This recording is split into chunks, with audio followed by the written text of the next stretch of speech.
The NRA has taken to using fear as a major motivating factor for fundraising.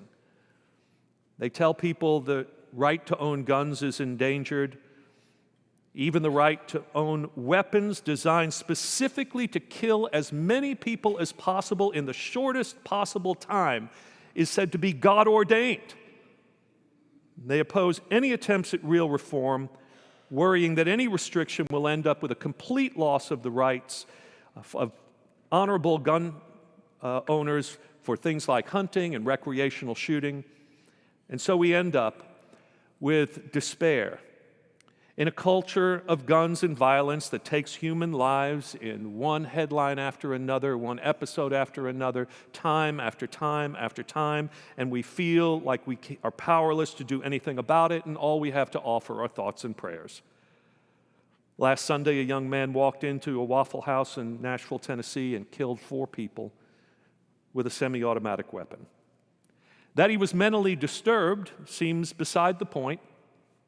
His father had taken away his guns at one point and then inexplicably given them back to him. So we talk about why the father would give the guns back to the son, but nobody seems to be talking about why he should be allowed to own them in the first place. And just this week, we lost a dedicated police officer here in Dallas to a fatal gunshot wound.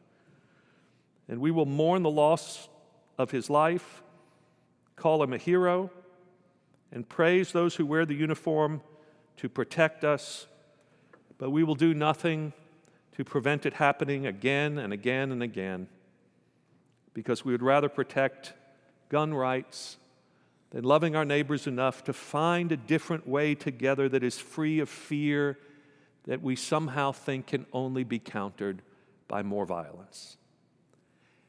Here's the question, people. Does the church have anything to offer here?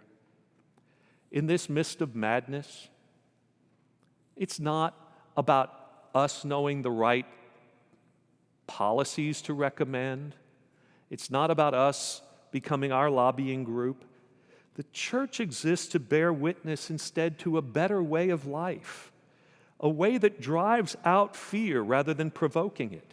And love, 1 John tells us, is the only way to drive out fear.